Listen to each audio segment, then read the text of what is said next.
Silent ಆಗಿದ್ದೀರಲ್ವ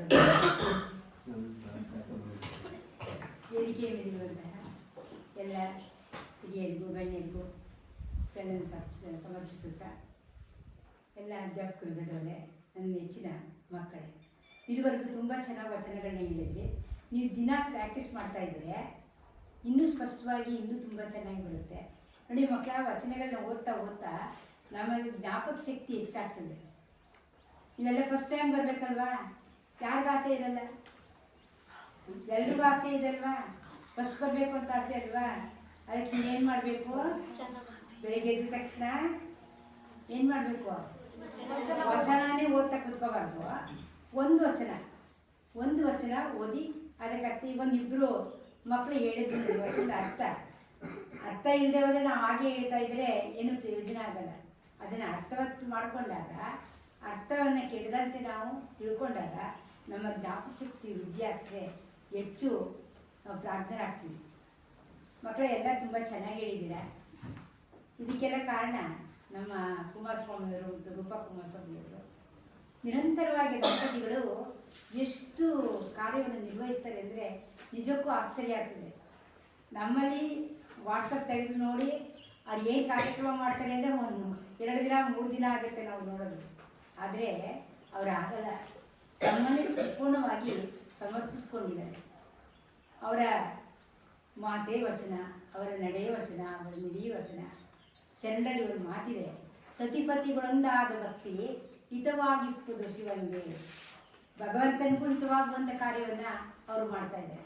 ತಮ್ಮ ಸ್ವಾರ್ಥಕ್ಕೋಸ್ಕರ ಅಲ್ಲ, ಜನ ಬದುಕಲಿ, ಜನ ಚೆನ್ನಾಗಿರಲಿ, ಮಕ್ಕಳ ಮುಂದಿನ ಪೀಳಿಗೆ ಆದಂಥ ನಿಮ್ಮ ಮಕ್ಕಳು ಎಚ್ಚೆತ್ತುಕೊಂಡು ಒಳ್ಳೆಯ ಜೀವನವನ್ನು ನಡೆಸಲಿ ಅನ್ನೋ ಉದ್ದೇಶದಿಂದ ಈ ಕಾರ್ಯಕ್ರಮವನ್ನು ಮಾಡ್ತಾರೆ. ಒಂದೇ ಕಾರ್ಯಕ್ರಮ ಮಾಡ್ತಾ ಇಲ್ಲ. ಇವತ್ತು ನೋಡಿ, ಶಾಲೆಗಳ ನಡಿಗೆ ವಚನಗಳ ಕಡೆಗೆ ಇವತ್ತಿದೆ, ನಾಳೆ ಇನ್ನೊಂದು ಕಾರ್ಯಕ್ರಮ, ನಾಳೆ ಮತ್ತೊಂದು ವಚನ ಗ್ರಾಮ ಕಾರ್ಯಕ್ರಮ. ನಿಜವಾಗ್ಲೂ ನೋಡ್ತಾ ಇದ್ರೆ ಆಶ್ಚರ್ಯ ಆಗ್ತದೆ. ನನಗೆ ಈ ಸಾರಿ ಅವ್ರ ಡೈರಿ ನೋಡಿದೆ. ಆ ಡೈರಿಯಲ್ಲಿ ಈ ಸಾರಿ ಹೊಸ ರೀತಿಯ ವಿನ್ಯಾಸ ತಂದಿದ್ದಾರೆ. ಅಲ್ಲಿ ಸಾಮಾನ್ಯವಾಗಿ ಯಾವುದಾದ್ರೂ ಕುವೆಂಪುರವ್ರದ್ದು ಯಾರ ಸಾಹಿತಿಗಳದ್ದು ಒಂದು ಕೊಟೇಶನ್ ಹಾಕ್ಬಿಡ್ತೀವಿ ಡೈರಿ ಬಂದಾಗ ಡೈರಿಯಲ್ಲಿ. ಆದರೆ ಇದರಲ್ಲಿ ಆಗಲ್ಲ. ಪ್ರಶ್ನೆ ರೀತಿಯಲ್ಲಿ ಎಲ್ಲ ಶರಣರನ್ನು ಪರಿಚಯಿಸಿದ್ದಾರೆ. ಎಷ್ಟೋ ವಿಚಾರಗಳು ನಮಗೆ ಗಮನಕ್ಕೆ ಬಂದಿರಲ್ಲ, ಅಷ್ಟು ವಿಚಾರಗಳನ್ನು ವ್ಯಕ್ತಗೊಳಿಸಿದ್ದಾರೆ. ಇನ್ನೊಂದು ಖುಷಿ ಆಯಿತು ನನಗೆ, ದಿನದರ್ಶಿಕೆ. ಅದಂತೂ ತುಂಬ ನನ್ನ ಮನಸ್ಸಿಗೆ ತುಂಬ ಇಷ್ಟ ಆಗೋದು. ಏಕೆಂದರೆ ನಾವು ಪ್ರತಿ ತಿಂಗಳು ಪ್ರತಿ ವಾರನೂ ಬಳಗಳನ್ನು ಕಟ್ಕೊಂಡಿರ್ತೀವಿ, ಅಲ್ಲಿ ಪೂಜೆ ಎಲ್ಲ ಮಾಡ್ತೀವಿ. ಆದರೆ ಶರಣರಿಗೆ ಎಂದು ಐಕ್ಯ ಆದರೂ ಅವರ ದಿನಾಚರಣೆ ಮಾಡೋದೇನೋ ಮಾಡ್ತಿರ್ತೀವಿ. ಆದರೆ ಈ ದರ್ಶಿಕೆಯನ್ನು ನೋಡಿದಾಗ ಪೂರ್ಣವಾಗಿ ಶರಣರ ದರ್ಶನ ಅಲ್ಲ ಆಗಬೇಕು. ನೋಡಿ, 1 ದಿನಕ್ಕೆ 2 ದಿನಕ್ಕೆ ಆಗುತ್ತಾ ಮಕ್ಕಳ? ಆಗತ್ತಾ? ಮಾತಾಡಿ. ಆಗಲ್ಲ.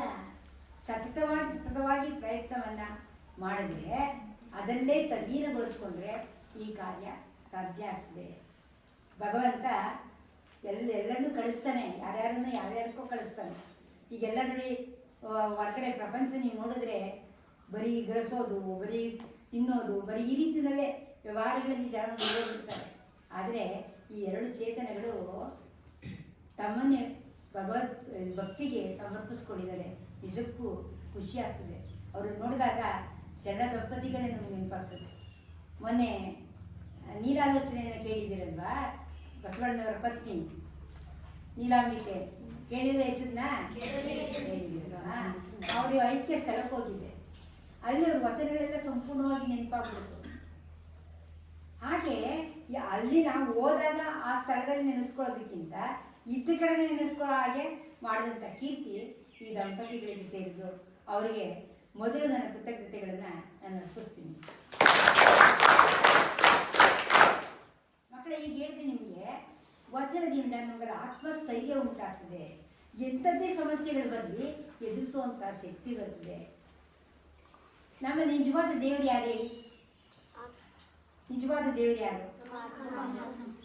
ಏನಪ್ಪ? ನಮ್ಮ ಆತ್ಮನ ಅಪ್ಪ, ಆಮೇಲೆ ಅಮ್ಮ, ಗುರುಗಳು ನಿಜವಾದ ದೇವರು. ಆದರೆ ಅಮ್ಮನ ಮಾತಿಗೆ ನಾವು ಎಷ್ಟು ಬೆಲೆ ಕೊಡ್ತೀವಿ ಹೇಳಿ? ಇಲ್ಲೆಲ್ಲ ನಿಮ್ಮನ್ನು ಕಳಿಸಿರೋ ಯಾವ ಉದ್ದೇಶ ಇಟ್ಕೊಂಡು ಕಳಿಸಿದಾರಲ್ವಾ? ಮತ್ತೆ ಅವ್ರ ಕಣ್ಣುಗಳಲ್ಲಿ ಒಂದು ಬೆಳಕಿರುತ್ತೆ. ನೀವು ನೋಡಿಲ್ಲ ತಂದೆ ತಾಯಿಗಳನ್ನ ಸ್ಕೂಲಲ್ಲಿ ನೀವು ನೋಡೋಕೆ ಬಂದಾಗ ಅವ್ರ ಕಣ್ಣುಗಳನ್ನ ನಮ್ಮ ಅಧ್ಯಾಪಕರು ನೋಡಿದ್ರೂ ಗೊತ್ತಾಗ್ತದೆ.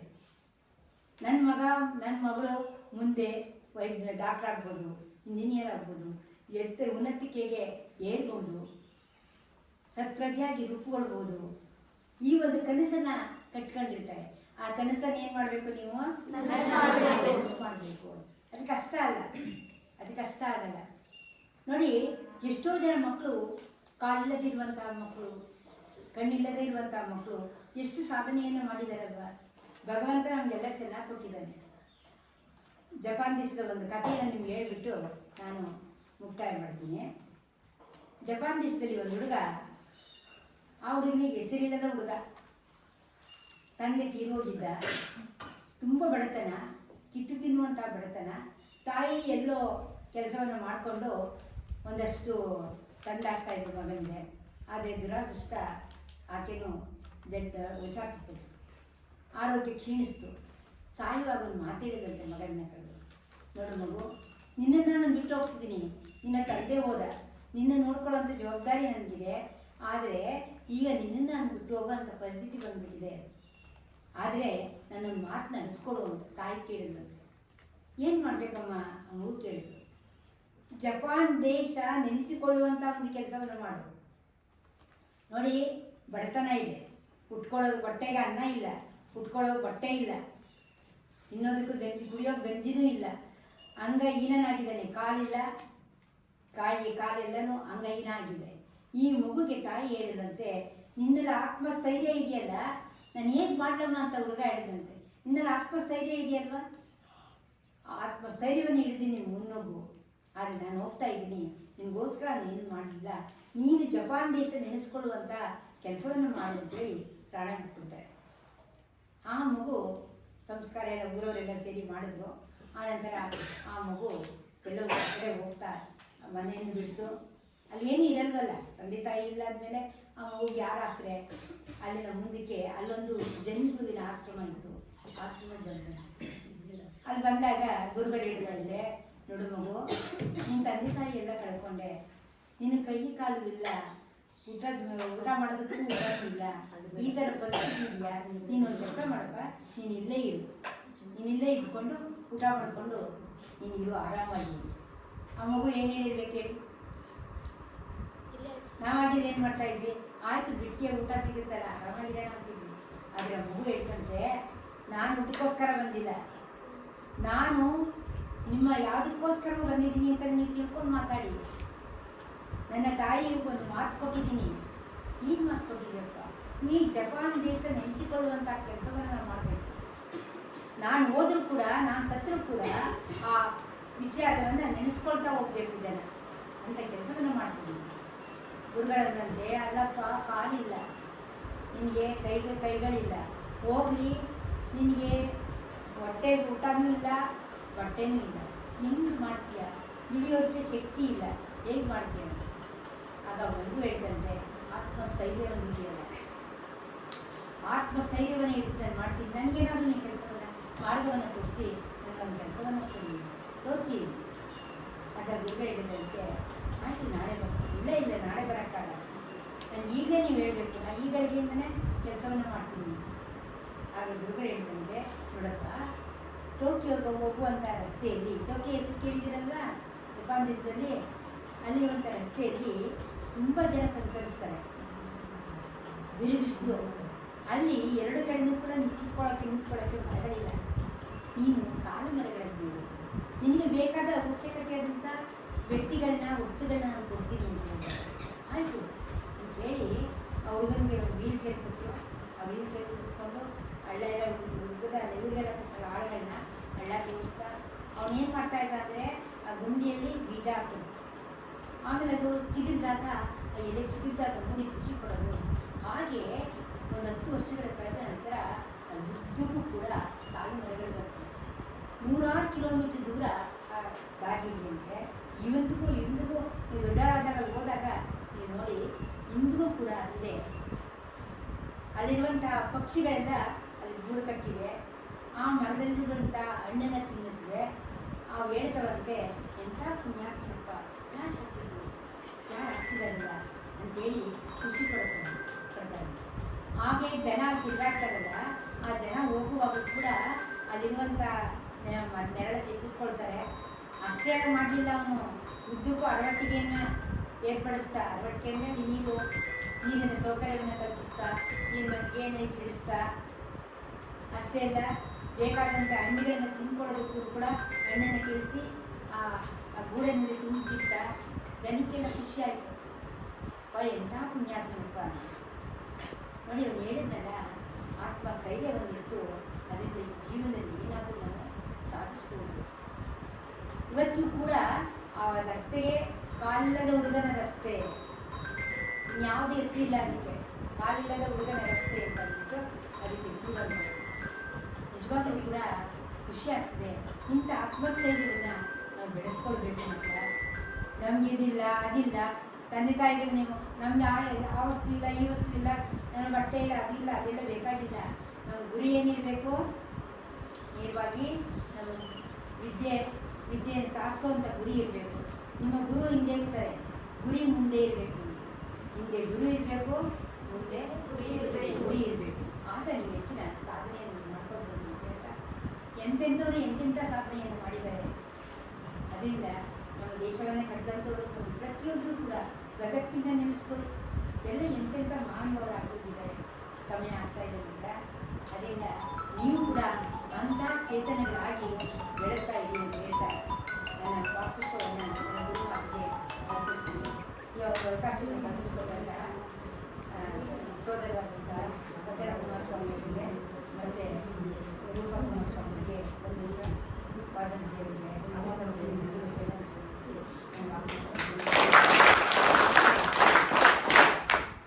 ದಾಸೋಹಿಗಳ ನುಡಿಗಳನ್ನು ಹೇಳಿದಂತಹ ಅಕ್ಕ ಎಂ.ಎ. ನೀಲಾಂಬಿಕಾ ಮೇಡಮ್ ಅವರಿಗೆ ಧನ್ಯವಾದಗಳು. ಎರಡನೇದಾಗಿ Shri lion H S Raju sir, ನಿವೃತ್ತ ಅಭಿಯಂತರು, ಮೈಸೂರು. ವೇದಿಕೆಯಲ್ಲಿ ಉಪಸ್ಥಿತರಿರುವ ವಚನ ಕುಮಾರಸ್ವಾಮಿಯವರೇ, ರೂಪಾ ವಚನ ಕುಮಾರಸ್ವಾಮಿಯವರೇ, ಹಾಗೂ ನಮ್ಮ ಶಾಲೆಯ ಮುಖ್ಯೋಪಾಧ್ಯಾಯರಾದ ಅಂಬಿಕಾರವರೇ, ಹಾಗೂ ಲಿಂಗಣ್ಣನವರೇ, ಮತ್ತು ಅನಿಲ್ ಕುಮಾರ್ ಅವರೇ, ಹಾಗೂ ಅಧ್ಯಾಪಕ ವೃಂದದ ಎಲ್ಲ ಉಪಾಧ್ಯಾಯರೇ, ಹಾಗೂ ನೀಲಾಂಬಿಕಾರವರೇ, ಮತ್ತು ವಿದ್ಯಾರ್ಥಿಗಳೇ, ಹಾಗೂ ಶಾಲೆಯ ಸಿಬ್ಬಂದಿ ವರ್ಗದವರೇ, ನಾನು ರಾಜು ಅಂತ ಹೇಳಿ ಈ ಶರಣವಚನ ಫೌಂಡೇಶನ್ನ ದತ್ತಿದಾಸೋಹಿಗಳಾಗಿ ಕೆಲಸ ಮಾಡ್ತಾಯಿದ್ದೀನಿ.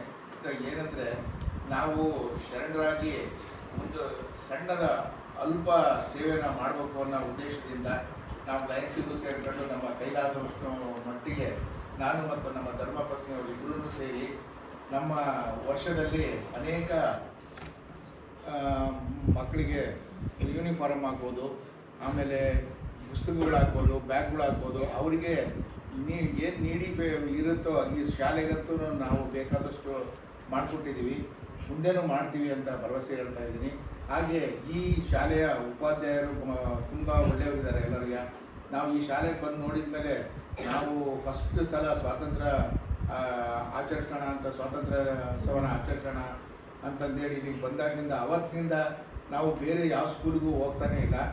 ಈ ಸ್ಕೂಲಲ್ಲಿ ಏನೇನೋ ಅವಶ್ಯಕತೆಗಳಿದೆ ಆ ಅವಶ್ಯಕತೆಗಳನ್ನ ಪೂರೈಸ್ಕೊಂಡು ಬರ್ತಾ ಇದ್ವಿ. ಹಾಗೆ ಇಲ್ಲಿ ಮಕ್ಕಳುಗಳು ಸಹ ಅಷ್ಟೇ ವಿದ್ಯಾವಂತರಿದ್ದಾರೆ. ಆಮೇಲೆ ಅವರು ಮಕ್ಕಳುಗಳು ಟೀಚರ್ಸ್ಗಳೆಲ್ಲ ಹೆಂಗೆ ಅವ್ರನ್ನ ತಯಾರಿ ಮಾಡ್ತಾ ಇದ್ದಾರೆ, ಪ್ರತಿಯೊಂದು ಇದರಲ್ಲಿ ಆಟೋಪಚಾರಗಳಾಗ್ಬೋದು, ಆಮೇಲೆ ಎಕ್ಸಿಬಿಷನಲ್ಲಿ ಅವಾರ್ಡ್ ತಗೊಂಡಿದ್ದಾರೆ. ಅದೆಲ್ಲ ನೋಡಿ ತುಂಬಾ ಖುಷಿಯಾಗಿದೆ.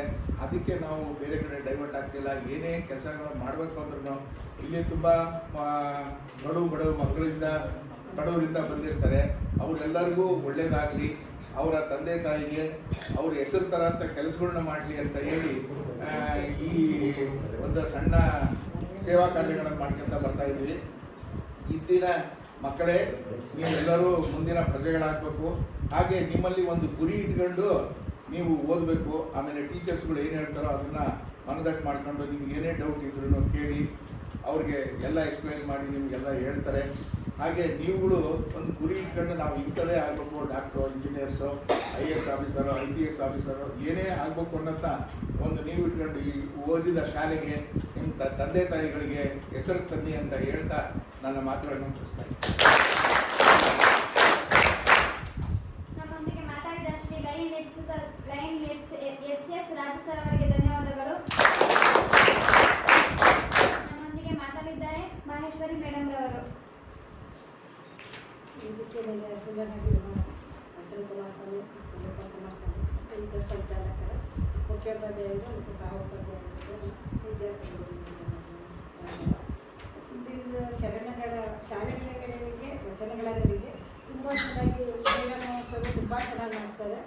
ನಾವು ಪ್ರತಿ ಸಲನೂ ನಾನು ವಾಟ್ಸಪ್ಪಲ್ಲಿ ಒಂದು ಸಲ ನೋಡ್ತೀನಿ, ತುಂಬ ಖುಷಿ ಆಯ್ತದೆ. ಪ್ರತಿಯೊಂದು ಮಕ್ಕಳಿಗೂ ಈ ಮಕ್ಕಳುಗಳಿಗೂ ನಿಜವಾಗ್ಲೂ ತುಂಬ ಖುಷಿ ಆಯಿತು. ನಾವೊಂದು ಶಾಲೆಗೊಂದು ಕೊಡುವಾಗಲಿ ಒಂದು ಶಾಲೆ ಮಾಡಿಸಿದ್ವಿ. ಆ ಮಕ್ಕಳುಗಳು ಹೇಳ್ತಾರೆ ನಿಜವಾಗ್ಲೂ ತುಂಬಾ ಬೇಜಾರಾಗಿತ್ತು. ನಿಜವಾಗ್ಲೂ ಮಕ್ಕಳ ತುಂಬ ಇದ್ರಿ. ಅದೇ ನೀವು ಶರಣರ ವಚನ ಪ್ರತಿಯೊಂದನ್ನು ಗಮನದಲ್ಲಿ ಇಟ್ಕೊಂಡ್ರೆ ಬಸವಣ್ಣನವರ ವಚನಗಳು ಪ್ರತಿಯೊಂದು ಮಂದಟ್ಟು ಮಾಡಾಗಿದೆ. ಮೇಡಮ್ ಹೇಳಿದಾಗೆ ನೀವೊಂದು ಗುರಿ ಇಟ್ಕೊಂಡು ಸಾಧನೆ ನಡೆಸಿದ್ರಿ. ಶ್ರದ್ಧೆ, ವಿನಯ, ಶಿಸ್ತು ಇದ್ದರೆ ಎಲ್ಲಿಗೂ ಬೇಕಾದರೆ ನೀವು ಮುಂದಕ್ಕೆ ಸಾಧನೆ ಮಾಡ್ತೀರಾ. ಅದರಲ್ಲಿ ನೀವು ಇಬ್ಬರು ನಾವು ಮೇಡಮ್ ಸರು ತುಂಬ ಚೆನ್ನಾಗಿ ಫಾಲೋ ಮಾಡ್ತಿದ್ದಾರೆ. ವಚನಗಳನ್ನ ಪ್ರತಿಯೊಂದು ಕಡೆಗೂ ಫಾಲೋ ಮಾಡ್ತಿದ್ದಾರೆ. ಬಸವಣ್ಣನವರು ಹೇಳಿದಂಗೆ ಕಳಬೇಡ, ಕೊಡಬೇಡ, ಹುಸಿಯ ನುಡಿಯಲು ಬೇಡ, ಅನ್ಯರಿಗೆ ಅಸಹ್ಯ ಪಡಬೇಡ, ಇದ್ದೀರ ಹಣ್ಣಿ ಬಣ್ಣಿಸಬೇಡ, ಕಳಿಯಬೇಡ. ನನಗೆಲ್ಲ ಸ್ಕೂಲಲ್ಲಿ ಓದಿದ್ಬಿಟ್ಟಾಗ ಮಕ್ಕಳಿಗೆ ಆ ರೀತಿ ನೀವು ಮುಂದೆ ನಿಮ್ಮ ಯಾವಾಗಲೂ ಯಾರನ್ನೂ ಅಸಹ್ಯವಾಗಿ ನೋಡ್ಕೋಬಾರ್ದು. ನಿಮ್ಮ ಮನಸ್ಸಲ್ಲಿ ನೀವು ಯಾವಾಗಲೂ ನಿಮ್ಮ ಆತ್ಮಶಕ್ತಿ, ಆತ್ಮದಲ್ಲಿ ನೀವು ಶುಚಿಯಾಗಿದ್ದರೆ ಎಲ್ಲಿ ಬೇಕಾದ್ರೆ ಹೇಗೆ ಬೇಕಾದ್ರೂ ನೀವು ಇರ್ಬೋದು ಅನ್ನೋದನ್ನು ಹೇಳಿದ್ದ ವಚನಗಳನ್ನ ನೀವು ಪಾಲಿಸ್ಕೊಂಡು ಹೋದರೆ ನೀವು ಮುಂದಕ್ಕೆ ತುಂಬ ಚೆನ್ನಾಗಿ ಆಗ್ತೀರಾ. ಅದಂತ ಸತ್ಯ ಅಂತ ಹೇಳಿ ಎಲ್ರಿಗೂ ನಾನು ಹೇಳ್ತಾ ನಮ್ಮೊಂದಿಗೆ ಮಾತಾಡಿದಂತಹ ಮಹೇಶ್ವರಿ ಮೇಡಮ್ ಅವರಿಗೆ ಧನ್ಯವಾದಗಳು. ಮುಂದಿನ ಕಾರ್ಯಕ್ರಮ ಮುಖ್ಯ ಅತಿಥಿಗಳ ಭಾಷಣ ಶ್ರೀಮತಿ ರೂಪಾ ಕುಮಾರ್ ಸ್ವಾಮಿ ರವರು, ಸಂಸ್ಥಾಪಕರು ಶರಣು ವಿಶ್ವವಚನ ಫೌಂಡೇಶನ್. ಕಟ್ ಮಾಡಿ ಆಫ್ ಮಾಡಿ ಆನ್ ಮಾಡಿ